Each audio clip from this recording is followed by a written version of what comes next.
पंढरीचा वास चंद्रभागे स्नान आणि दर्शन विठोबाचे हेची लाभो मज जन्म जन्मांतरी मागणे श्रीहरी नाही दुजे।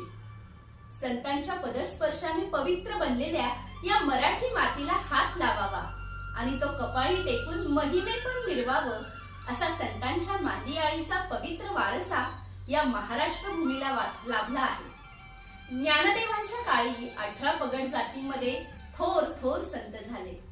सर्वजण ईश्वर भक्त होते। इतकेच नव्हे तर ज्ञानेश्वरांच्या मांदियाळीतील परमार्थ प्रवासातील सेवक होते। निवृत्तीनाथ ज्ञानदेवांचे ज्येष्ठ बंधू, पण बंधूच्या नात्यापेक्षा गुरुचे नाते अधिक बाळसेदार। कांदा मुळा भाजीमध्ये श्री विठ्ठलाला अनुभवणारे संत सावता महाराज म्हणजे भक्ती सुखाची सावली। नामदेवांच्या विठ्ठल भक्तीला ज्यांनी विश्वव्यापकतेचं अधिष्ठान दिलं ते संत विसोबा खेचर। कुलालाची वंशी जन्मले शरीर तो वेडा कुंभार हरिभक्त असा आपला परिचय देणारे संत गोरा कुंभार। उस डोंगा परी रस नोहे डोंगा काय भुललासी वरली या रंगा अशा भावगर्भ अभंगांनी ज्यांनी समाजाचं प्रबोधन केलं ते संत चोखामेळा। मूळचे शिवोपासक, हरी आणि हर या भेद मानणारे, पण एका चमत्कारी कथेत हा भेद नाहीसा झाल्यावर हरी आणि हर एकची प्रतिमा असे प्रतिपादन करणारे संत नरहरी सोनार।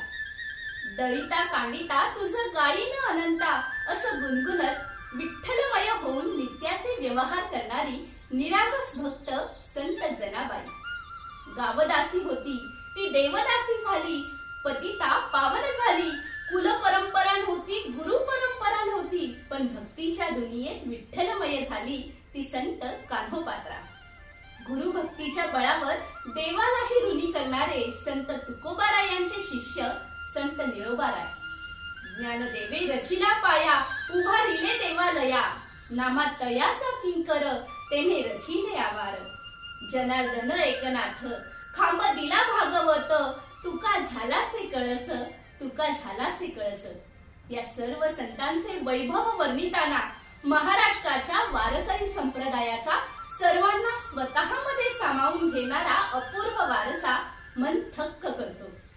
या सर्व संतांनी पंढरीच्या वाळवंटातील ममतेच्या तीरावर समतेचं नंदनवन उभं केलं आणि गरीब श्रीमंत उच्च नीच लहान मोठा अशा अहंकाराच्या आणि विकाराच्या भिंती उखडून टाकत सर्वांना भागवत धर्माच्या पताकेखाली एकत्र आणलं।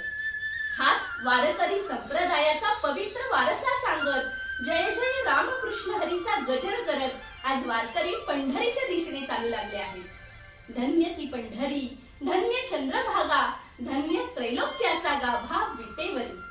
ही पंढरी म्हणजे भक्तीचं मूळ पीठ, ही पंढरी म्हणजे भक्तीचं मूळ पीठ। येथेच भक्ती अंकुरली, वाढली, देशभर प्रसृत झाली।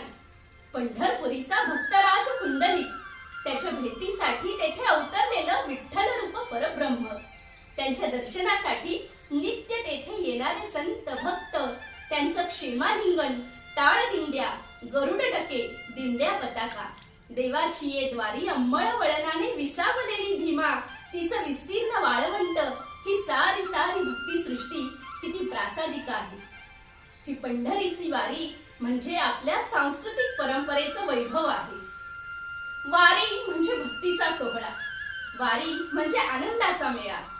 हा भक्तीचा मेळा, हा आनंदाचा सोहळा जो पावला गणिक श्रीमंत करत जातो आणि म्हणूनच याच सांस्कृतिक परंपरेचे आपण सर्वजण पायीक होऊया आणि भागवत धर्माची पताका फडकट ठेवूया आणि म्हणूया पंढरीची वारी जयाची ये कोळी, त्याची पाय धूळ लागो मज, त्याची पाय धूळ लागो मज। जय जय रामकृष्ण हरी।